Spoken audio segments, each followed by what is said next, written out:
What if I told you someone could ace every single test, not in months, not by studying daily, but by rewiring their brain to dominate exams in just 7 days, without touching a single cram session? Sounds fake, right?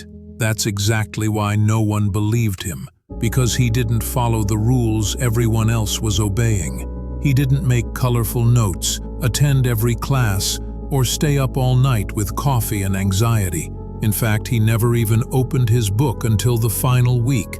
But when the results came out, he crushed it every single time. Full marks, calm mind, zero panic, and people hated him for it.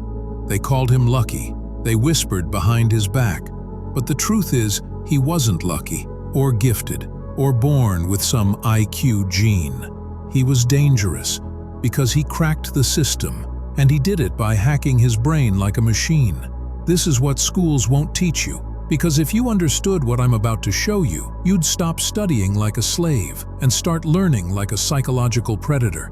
You see, everyone's told you that studying is about discipline, willpower, and routine.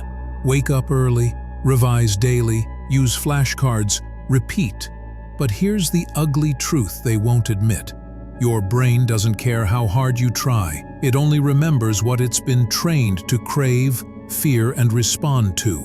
And that's the secret he used. He didn't force himself to focus. He built triggers that made his brain hungry to study. He didn't memorize information. He manipulated his memory to lock onto the exact pieces that would appear on the test. He didn't chase motivation. He replaced his identity. While others were forcing their brain to study like a student, he taught his brain to operate like a weapon. Here's what they'll never understand. Cramming is not a strategy. It's a symptom of mental weakness. When you cram, you're begging your brain to remember what it doesn't value.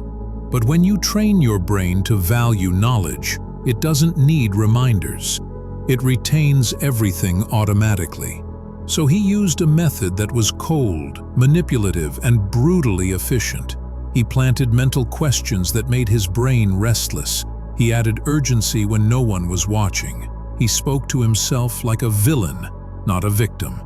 He wasn't kind to himself. He was surgical, strategic, ruthless. Because real memory isn't built through effort. It's built through emotional anchors, pain, pressure, pride, curiosity. He activated those anchors one by one until studying felt like a survival instinct, not a chore. And when the exam came, he didn't feel fear. He felt recognition, like he'd already seen the paper in his dreams, because he trained for that exact moment, not to fight it, but to own it. This wasn't magic. It wasn't talent. It was a complete rewiring of focus, time, identity, and reward. And here's the part that scares people the most. He did it all in just 7 days. No motivation, no discipline, no morning routine, just raw psychological advantage. So if you're tired of forgetting what you study, if you're done with last-minute anxiety, if you're ready to flip your brain into a machine that studies without effort, then you're about to learn something that could make people envy your success and hate your method. Because this isn't a guide for the average student.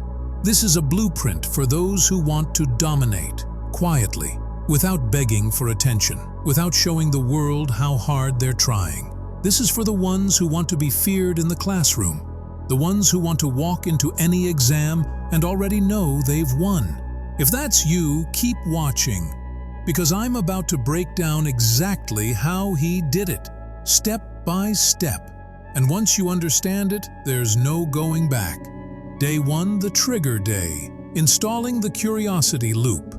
Forget everything you've been told about starting with a syllabus or revision. He didn't touch the textbook. Instead, he activated what psychologists call the curiosity gap. He picked 5 to 10 unresolved questions from each subject. Not random facts, but ideas that felt incomplete. For example, why does light bend around massive objects? Why is this math formula even necessary? How can a cell generate power like a factory? Then he refused to Google it. Why? Because the brain hates open loops.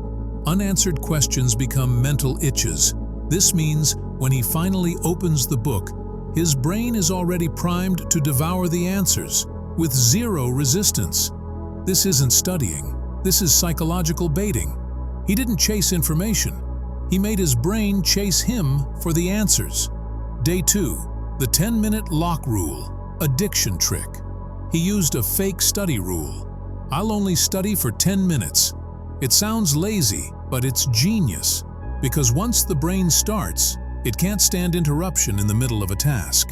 This taps into the commitment bias, a cognitive trap that makes the brain want to finish what it started. So even if he planned for 10 minutes, his sessions organically extended to 40, 60, even 90 minutes. And it never felt forced, because the brain thought it was in control. But here's the twist. He always ended his sessions early, before exhaustion. Why? To lock the brain in a state of hunger, never full. That's how addiction is created. You never fully satisfy the craving. You just feed it slightly, then pull back. Day 3, the timer cage. Pressure plus flow equals memory lock. Now the pressure begins. He sets Pomodoro bursts. 25 minutes full focus, 5 minutes cold withdrawal. But with one upgrade, he made each 25-minute burst a challenge with one mission only. Extract the most important 3 things in this chapter, nothing else. This created urgency. It trained the brain to filter junk.